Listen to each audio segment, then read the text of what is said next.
और रायपुर दक्षिण उपचुनाव से पहले कांग्रेस उम्मीदवार की आज घोषणा हो सकती है। दरअसल प्रदेश इलेक्शन कमेटी ने एआईसीसी को नामों का पैनल भेज दिया है और रायपुर दक्षिण के समीकरण के आधार पर तय किए गए नाम एआईसीसी के फैसले के बाद प्रत्याशी की घोषणा होगी। प्रमोद दुबे, आकाश शर्मा, कन्हैया अग्रवाल के नाम पर चर्चा है।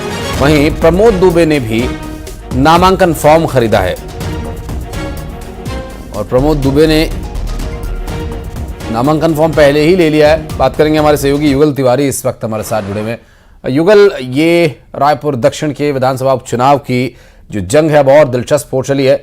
बीजेपी ने तो नाम घोषित कर दिया, लेकिन कांग्रेस में प्रमोद दुबे पहले ही अपना नॉमिनेशन फॉर्म ले चुके हैं। आकाश शर्मा और कन्हैया अग्रवाल के नाम पर भी चर्चा चल रही है। जी बिल्कुल, देखिए कल कांग्रेस की अहम बैठक थी और बैठक घंटों चली, मंथन हुआ। तो सबसे बड़ी अभी चुनौती फिलहाल तो ये है कि एक दमदार जो कैंडिडेट है जो उतारा जाए मैदान पर कांग्रेस की ओर से।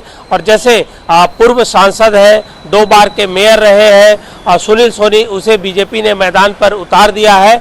और बृजमोहन अग्रवाल जो बीजेपी के परंपरागत सीट से लगातार 8 बार विजयी होते आए हैं, तो एक आसान सीट है बीजेपी के लिए जीत के लिए। चूंकि उपचुनाव होता है जहां भी और सत्ता में जो सरकार होती है लगभग जीत उसी की होती है। तो चुनौती कांग्रेस के लिए है कि आखिर इस सीट को कैसा जीता जाए। सड़क से लेकर के सदन तक लगातार कांग्रेस लड़ाई लड़ती रही है। छत्तीसगढ़ में अराजकता को आरोप लगातार उठाते रहे हैं। तो ऐसे में इन सीटों पर जीत दर्ज करना कांग्रेस के लिए एक बड़ी चुनौती है। लेकिन अभी फिलहाल यहाँ से छत्तीसगढ़ से 3 नाम है वो तय किए गए हैं, जिसमें सबसे पहले अगर हम बात करें तो प्रमोद दुबे हैं जो पूर्व मेयर है, उनका नाम है। आकाश शर्मा है जो युवा नेता है और इससे पहले एक बार जो चुनाव हार चुके हैं कन्हैया अग्रवाल। तो इन 3 नामों का पैनल है बना है। ये बात अलग है कि अचानक से कोई नए नाम आ जाए तो कह नहीं सकते, लेकिन इन तीनों नाम पर सहमति यहाँ से बनी हुई है। लेकिन आलाकमान एआईसीसी जब निर्णय लेगा कि आखिर को किसे मैदान में उतारा जाए तो उसके बाद ही कांग्रेस के पत्ते हैं वो खुलेंगे। लेकिन ये तय है कि बीजेपी लगातार मनोवैज्ञानिक बढ़त बढ़ा चुकी है और अभी जो आशीष बीजेपी ने अपने दक्षिण उपचुनाव में प्रचार प्रसार भी शुरू कर दिया है। जी ठीक है युगल, आप रहिएगा, कुछ और खबरों पर आपसे डिटेल्स आगे लेंगे। इस खबर पर जानकारी देने के लिए बहुत शुक्रिया। बढ़ते आगे और रायपुर से एक बड़ी खबर आपको बता दें, जहां चाकूबाजी से एक बार फिर सनसनी फैली है पूरे इलाके में। एचएमटी चौक पर एक शख्स को चाकू मारा गया। घर के पास नशा करने से रोकने पर आरोपी ने चाकू मारकर घायल कर दिया और आरोपी सलमान हैदर ने तुषार पंडित को चाकू मारा सिर्फ नशा करने से रोकने पर कि घर के पास खड़े होकर यहां नशा मत करो। अब सलमान अपने साथियों के साथ मिलकर इस वारदात को अंजाम देता है। सलमान हैदर को पुलिस ने हिरासत में ले लिया। आरोपियों की तलाश की जा रही है। और बात करेंगे हमारे सहयोगी युगल तिवारी से। युगल, कब की है ये घटना और अभी क्या स्थिति है फिलहाल इस पर? जी देखिए, बीती रात की ये घटना है। आजाद चौक थाना क्षेत्र का ये मामला है। तुषार पंडित के घर के आसपास कुछ लोग हैं जो हर हमेशा इस तरह से बैठ करके हुज्जतबाजी करते हैं, गाली गलौच और नशाखोरी करते थे, जिससे वो लगातार परेशान चल रहा था। और उसी बात को लेकर के उसने मना किया तो जो सलमान हैदर है उसने अपने साथियों के साथ मिल करके अचानक जो हमला बोल दिया और जो चाकू से वो गंभीर रूप से घायल कर दिया है। फिलहाल जैसे इसकी सूचना पुलिस को लगी, तत्काल मौके पर पुलिस के आला अधिकारी पहुंचे हुए थे और एक आरोपी है जिसे हिरासत में लेकर के पूछताछ किया जा रहा है। शेष अन्य जो उनके सहयोगी है, आरोपी है, वो फरार हो गए हैं। और आप सोच सकते हैं कि राजधानी रायपुर में अगर इस तरह के जो माहौल रहे कि आप किसी के घर के सामने नशाखोरी करते हैं, गाली गलौज करते हैं और कोई आपत्ति दर्ज कराता है तो उल्टा उस पर हमला हो जाता है। तो इससे साफ जाहिर है कि आरोपी के जो हौसले हैं वो काफ़ी बुलंद हो चले हैं। जी बहुत शुक्रिया युगल आपका इस पूरे मामले पर जानकारी हमारे दर्शकों तक पहुंचाने के लिए।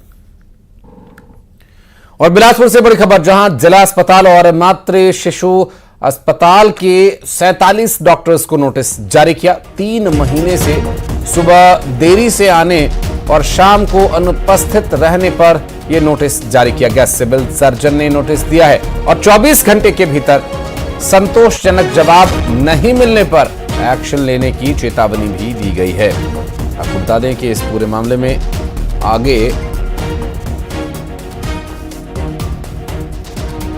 क्या कार्रवाई की जाती है ये भी देखने का विषय होगा, क्योंकि हॉस्पिटल में डॉक्टर जो है वो ठीक समय पर नहीं पहुंच रहे हैं और 24 घंटे के भीतर इस पर जवाब मांगा गया है। अब बात करेंगे हमारे सहयोगी उमेश से। उमेश, अमूमन ये रवैया बना रहता है या अभी हाल फिलहाल में ये बातें शुरू हुई हैं और नजर में आई? देखिए, जिले की स्वास्थ्य व्यवस्था को लेकर लगातार सवाल उठते रहे हैं। खास बात यह रहती है कि जब अस्पताल में मरीज पहुंचते हैं तो वहां पर डॉक्टर नहीं मिलते हैं, या तो डॉक्टर लेट में पहुंचते हैं या तो फिर वो उस दिन पहुंचते ही नहीं है। ऐसी स्थिति पिछले कई महीनों से देखने को मिल रही है और यही वजह है कि डॉक्टर अनिल गुप्ता जो सिविल सर्जन है उन्होंने नोटिस जारी करते हुए 47 डॉक्टरों को जवाब तलब किया है और एक 24 घंटे के भीतर जवाब पेश करने को कहा। अगर जी, कि बिलासपुर संभाग का बिलासपुर में जिला जैसे ये संभाग के सबसे बड़े अस्पताल है। आसपास के दूरस्थ अंचलों से जो मरीज है वो यहाँ पर पहुंचते हैं, लेकिन डॉक्टरों के नहीं होने से, बेहतर स्वास्थ्य सुविधा नहीं होने से या तो इन्हें इनकी बीमारी और गंभीर होती चली जाती है या तो फिर इन्हें प्राइवेट अस्पतालों में मोटी रकम देकर इलाज कराना पड़ता है। लिहाजा प्रदेश के जो स्वास्थ्य मंत्री हैं उन्होंने भी इस मामले को लेकर जी बिल्कुल नजर आप बनाए रखिएगा उमेश। आगे क्या कार्रवाई इस पर की जाती है ये आपसे जानने के लिए जरूर लौटेंगे। बहुत बहुत शुक्रिया फिलहाल आपका इस पूरे मामले पर जानकारी साझा करने के लिए। और बलौदा बाजार में खाद्य विभाग ने होटल और ढाबों पर बड़ी कार्रवाई की। खाद्य विभाग ने 13 दुकानों में जांच की और विभाग ने ढाबों से करीब 72 सैंपल्स लिए, जिन्हें जांच के लिए भेज दिया गया है। खाद्य विभाग ने 3 संचालकों को नोटिस भी जारी किया है। लवन नगर पंचायत क्षेत्र में कार्रवाई की गई, जहां होटल्स और ढाबों पर खाद्य विभाग ने जांच की है और अलग अलग जगह से लगभग 72 सैंपल्स कलेक्ट किए हैं, जिन्हें अब जांच के लिए भेजा जाना है। और यहां खाद्य विभाग ने 3 संचालकों को नोटिस भी जारी किया है, जहां पर ज्यादा लापरवाही देखने को मिली उस पर जवाब भी मांगा गया है। और खाद्य विभाग ने यह कार्रवाई त्योहारी सीजन को देखते हुए काफी महत्वपूर्ण मानी जा रही है और की है। फिलहाल आपको बता दें कि ढाबों से करीब 72 जो सैंपल्स लिए गए हैं, संभव है ये रायपुर भेजे जाएंगे। और योगेश यादव हमारे सहयोगी जुड़ के बात करेंगे उनसे। योगेश, खाद्य विभाग अब पूरी तरह से सक्रिय नजर आ रहा है और दुकानों, होटल्स और ढाबों पर छापेमार कार्रवाई चल रही है। क्या कुछ अभी तक जांच में इस बातें सामने आई है? कहां कहां कार्रवाई की गई है? ये बिल्कुल आपको बता दें कि लगातार बीते 1 सप्ताह में खाद्य विभाग की कार्रवाई लगातार जारी है।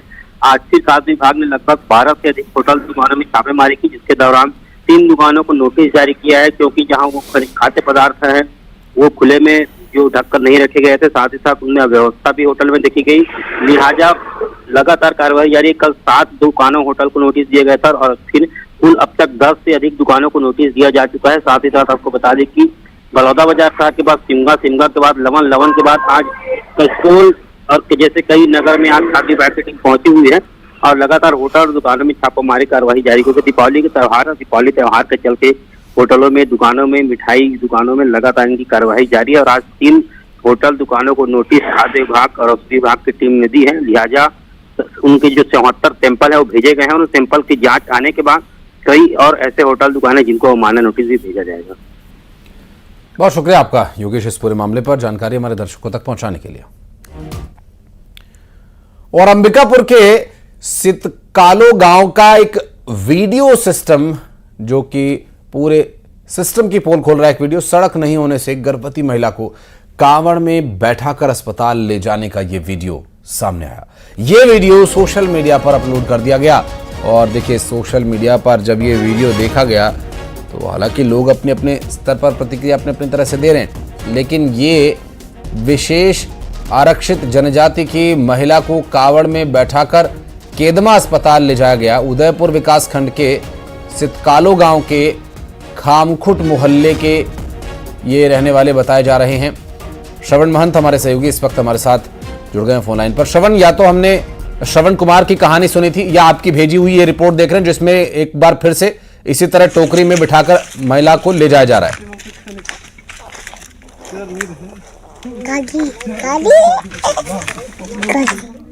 श्रवण, आवाज मिल पा रही है आपको? जी जी मिल रही है। अभी ये जो वीडियो सामने आया, इस वीडियो की क्या कहानी, आखिर ऐसी क्या मजबूरी है कि इस तरह कावड़ में डालकर ले जाना पड़ रहा है? देखिए, ये शीतकालू जो गांव है उदयपुर ब्लॉक अंतर्गत पड़ता है, खामकोट मोहल्ला बोलते हैं। यहाँ पर सड़क नहीं है, 7 किलोमीटर का सड़क नहीं है, पगडंडी में रास्ता बना हुआ है और उसी के सहारे जो है ग्रामीण उतरते हैं, जाते हैं। इसका कारण ये है कि वहाँ पर जो है वन विभाग का कहना है कि वन विभाग का परमिशन नहीं मिल रहा है, इसलिए सड़क नहीं बन रही है। और इसकी फरियाद जो ग्रामीण है सालों से कर रहे हैं कि सड़क को बनाई जाए।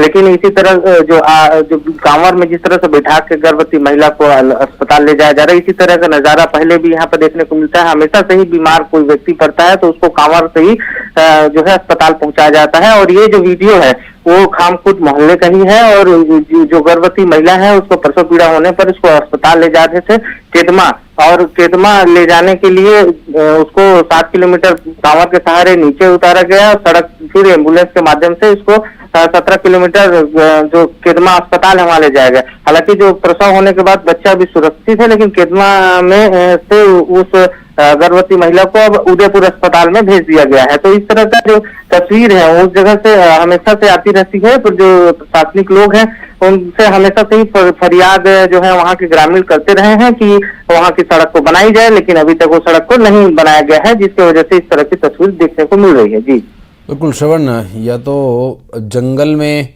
अवैध तरीके से कटाई करके बड़ी बड़ी बिल्डिंग्स बना ली जा रही हैं, या फिर ये एक तस्वीर है जहां पर लोगों की सुविधा हो जाए या असुविधा का सामना उन्हें न करना पड़े, इसके लिए वन विभाग परमिशन नहीं दे रहा। और न जाने कितने ही वन विभाग के अधिकारियों की मिलीभगत से अभी कुछ ऐसी हमने खबरें भी दिखाई जिसमें कि पूरा का पूरा जंगल काट दिया गया और लोग अतिक्रमण भी कर रहे हैं जंगल की जमीन पर, और जो लोग यहाँ पे रह रहे हैं उन्हें ये सुविधा नसीब नहीं है।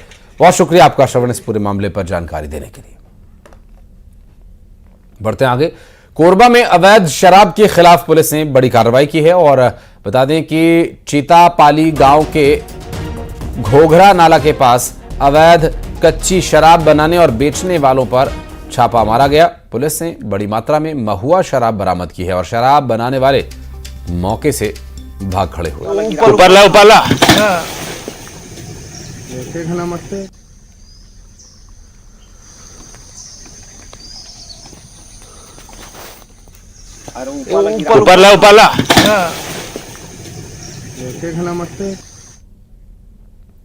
और दुर्ग में सरकारी नौकरी लगाने के नाम पर लाखों रुपए की ठगी करने वाले 2 आरोपियों को पुलिस ने गिरफ्तार कर लिया।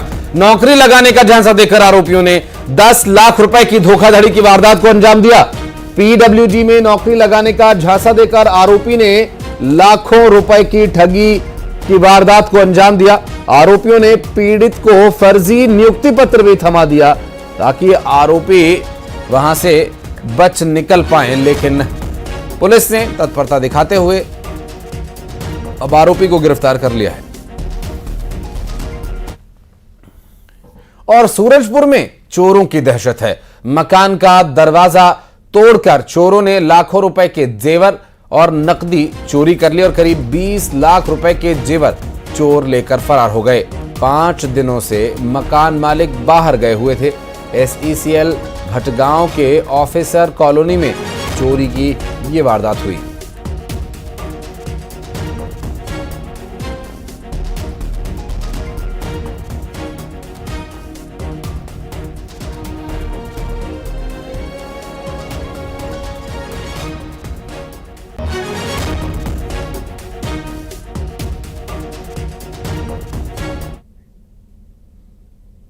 और दुर्ग के हत्या के फरार आरोपी को पुलिस ने गिरफ्तार कर लिया। आपको बता दें कि देवब लौदा चरौदा से आरोपी को गिरफ्तार किया गया है और 4 महीने से पुलिस आरोपी की तलाश कर रही थी। शराब पीने के दौरान आपस में विवाद हुआ था और आरोपी ने साथियों के साथ मिलकर हत्या कर दी।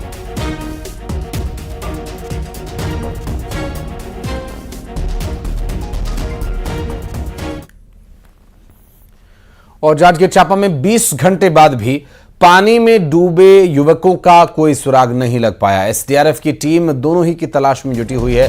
देवरी वाटरफॉल पर 2 युवक हसदेव नदी में बह गए और हसदेव नदी में नहाने के दौरान दोनों युवकों के डूबने की बात कही जा रही है। आपको बता दें कि दोनों युवक पिकनिक मनाने के लिए यहां पर गए हुए थे और दोनों कापन ही के रहने वाले बताए जा रहे हैं।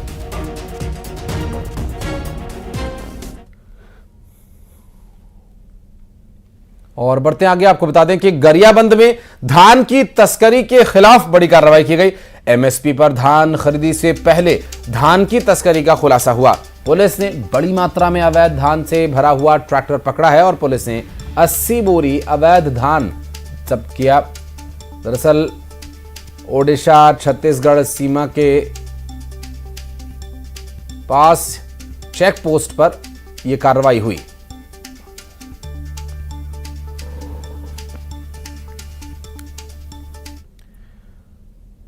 और अगली खबर पेंड्रा से, जहां मरवाही वन मंडल में अवैध कब्जा नहीं थम रहा। जंगल के बीच लोग लगातार पेड़ों को काट रहे हैं और जमीन पर कब्जा कर रहे हैं। ग्रामीणों का आरोप है कि वन विभाग की मिलीभगत से यह सब कुछ हो रहा है। मरवाही के सिमरदर्री के जंगल में प्लॉट्स काटे जा रहे हैं। इससे वन्य जीवों की आबादी वाले क्षेत्रों में आने की जो घटनाएं हैं वो भी बढ़ेंगी, क्योंकि जिस तरह से अभी हमने एक खबर आपको और दिखाई थी, तो इसमें ये सड़क नहीं होने की वजह से लोगों को, बीमार लोगों को कावड़ में डालकर ले जाना पड़ता। अब ये सड़क क्यों नहीं थी? क्योंकि वन विभाग की परमिशन नहीं। अब यहाँ परमिशन कैसे ली गई, कैसे पेड़ों को साफ कर दिया गया, मैदान बना लिया, प्लॉट कट रहे हैं, क्या इसमें वन विभाग को इसका उल्लंघन होता हुआ नहीं दिखाई दे रहा?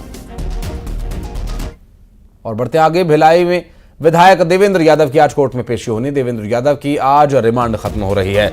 बलौदाबाजार आगजनी और हिंसा मामले में 17 अगस्त से देवेंद्र यादव जेल में बंद हैं और देवेंद्र यादव की वीडियो कॉन्फ्रेंसिंग के माध्यम से पेशी की जा सकती है।